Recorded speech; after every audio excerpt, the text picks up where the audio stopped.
بخاری مسلم میں حدیث ہے، تم میں سے کوئی شخص اس وقت تک مؤمن ہی نہیں ہو سکتا جب تک کہ میں اسے اس کے ماں باپ اولاد سب لوگوں سے بڑھ کر عزیز نہ ہو جاؤں. کیونکہ اللہ تعالیٰ فرما رہا ہے انعام یافتہ بندوں کے راستے پہ ہمیں چلا.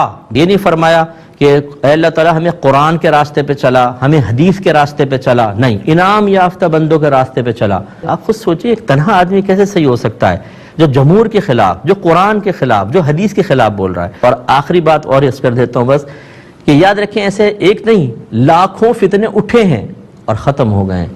یہ بھی ختم ہو جائے گا جو بھی ایک شخص ہے. تو آپ خامخواہ پریشان ہوتے سمجھتے ہیں کہ یہ جو اٹھا ہے یہ وہ آسمان تک جائے گا اور ایسا پھیل جائے گا پوری دنیا کو لپیٹ میں لے لے گا اور کبھی ختم نہیں ہوگا، اس لیے ٹینشن نہ لیں. اور دیکھیں فرقہ واریت کتنی بڑی لعنت ہے. یہ جملہ انہوں نے بول کے کہا اپنے منہ سے میری دشمنی میں.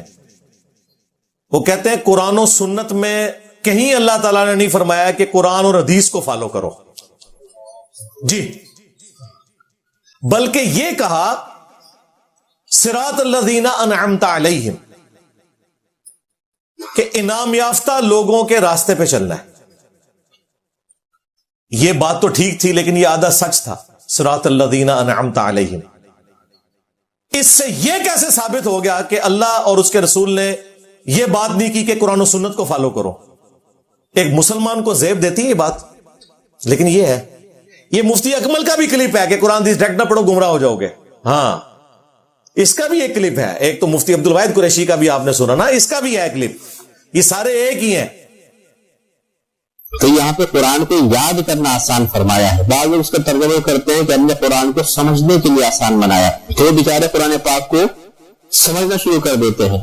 ایسے ایسے نوجوان قرآن کو ہاتھ میں لے کر اور اس کی تشریحات اپنی طرف سے کرتے ہوئے نظر آئیں گے جن بیچاروں نے دین کی الف بھی نہیں پڑھی ہے. خود بھی گمراہ ہوتے ہیں، دوسروں کو بھی گمراہ کرتے ہیں. ایسا ہرگز نہیں کرنا چاہیے. قرآن سمجھنے کے لیے آسان نہیں ہے، یاد کرنے کے لیے آسان ہے. وہ کہتا ہے صراط الذین انعمت علیہم ہے. بھئی صراط الذین انعمت علیہم سے پہلے بھی کچھ تھا. اہدنا الصراط المستقیم. اے اللہ ہمیں صراط مستقیم، ہدایت کا جو راستہ ہے اس کی طرف ہماری رہنمائی فرما. صراط الذین انعمت علیہم، راستہ ان لوگوں کا جن پہ تیرا انعام ہوا. آپ کا تو راستہ ہے ہی نہیں. آپ کے تو راستے ہیں 4 مسلح آپ نے 400 سال تک خانہ کعبہ شریف میں ڈال کے رکھے ہیں. ہاں 1517 سے 1917 تک جھوٹا اجماع امت بھی کیا ہوا تھا. اب وہ دوبارہ مسلح واپس نہیں آئیں گے، ورنہ انفیوں میں ہی 2 ہیں، انفیہ بریلویہ، انفیہ دیوبندیہ. تو اگر اہدنا الصراط المستقیم سے مراد تمہارے بزرگوں کے راستے ہیں وہ تو کئی زیادہ ہیں. اس میں بزرگوں کا قصور نہیں ہے، انہوں نے ان کی طرف غلط منسوب کیا ہے. حضرت عیسیٰ علیہ السلام وجیہن فی الدنیا والآخرہ. اس طرح اماموں کی بھی ہم عزت کرتے ہیں، ان کے نام پہ جو فرقے ہیں ان کی مذمت کر رہے ہیں. چاہے امام حنیفہ ہو، امام شافعی ہو، احمد بن حنبل ہو، امام مالک ہو، امام بخاری ہو، امام مسلم ہو، رحمہم اللہ اجمعین ورضی اللہ عنہم اجمعین وعلیہم السلام اجمعین. میں تو یہ ساری دعائیں دیتا ہوں ان سارے بزرگوں کو، ان کا کوئی قصور نہیں ہے. تو صراط الذین انعمت علیہم سے پہلے ہے اہدنا الصراط المستقیم، سیدھے راستے پر. اب مجھے بتائیں یہ سیدھا راستہ کیا انبیاء کو عطا ہوتا ہے یا غیر انبیاء کو؟ بس بات ختم ہو گئی. ایسے کر کے کان کیوں پکڑتے ہو؟ سیدھا سیدھا کہو کہ رسول اللہ کے راستے پر. صراط الذین انعمت علیہم اللہ نے ساتھ اس لیے فرمایا تاکہ یہ بتایا جائے کہ جو پیغمبر کا راستہ اختیار کرتا ہے اس پہ اللہ کا انعام ہوتا ہے. انہوں نے پکڑ کے بزرگوں کو پوچھنا شروع کر دیا. یار یہ اسی طریقے سے ہے جس طرح کرسچنز نے حضرت عیسیٰ علیہ السلام کی شانیں دیکھ کے انہیں خدا کا بیٹا بنا لیا. اس میں سے یہ نکالنا تھا کہ عیسیٰ ابن مریم اللہ کے بندے ہیں. ان کے رب کی کیا شان ہے جس نے اپنے پیغمبر کو یہ معجزات دیے. لیکن کرسچن نے دوسرا راستہ اختیار کیا. آج ہم کرسچن کو سمجھاتے ہیں تو وہ کہتے ہیں تم لوگ حضرت عیسیٰ کے گستاخ ہو، جس طرح تم لوگ کہتے ہو ہم بزرگوں کے گستاخ ہیں. ایک ہی بیماری ہے دونوں طرف، دیکھ لو. تو اللہ تعالیٰ نے قرآن و سنت میں بالکل واضح کر دیا کہ انبیاء کو راستہ ملتا ہے، باقی فالوور ہیں.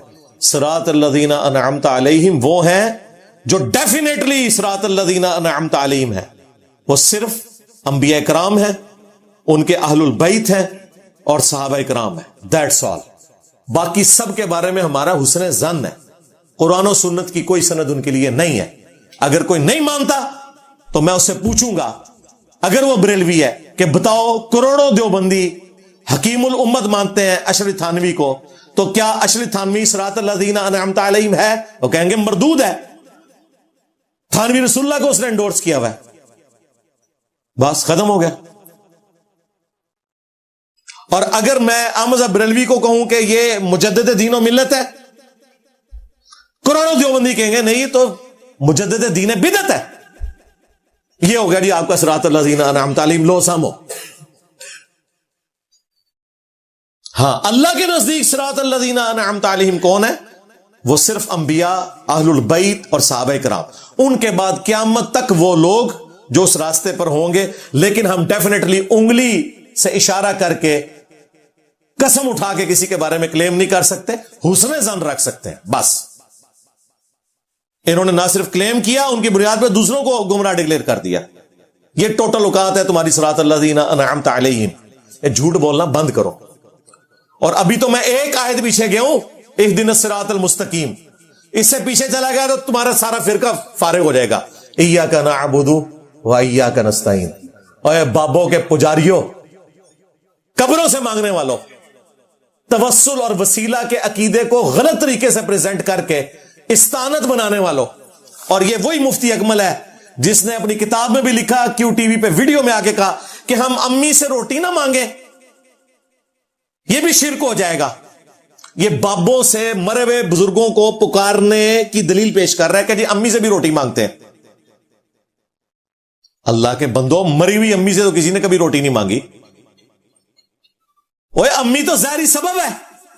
وَتَعَاوَنُوا عَلَى الْبِرِّ وَالتَّقْوَى وَلَا تَعَاوَنُوا عَلَى الْإِثْمِ وَالْعُدْوَانِ. نیکی پرہیزگاری کے کاموں میں ایک دوسرے کی مدد کرو, برائی میں الگ سے رہو. آپ میرے سامنے بیٹھے ہیں, میں آپ کو کہتا ہوں مجھے پانی پلا دو, ٹھیک ہے. لیکن اگر آپ بغداد میں, وہاں بھی قبر کے اندر ہیں, اور میں کہوں کہ غوث پاک 2 بوتلیں نیسلے دیے بھیج دو, قیامت تک نہیں بھیج سکتے. وہ اللہ کے پاس جا چکے ہیں. ظاہری سبب نہیں ہو سکتا.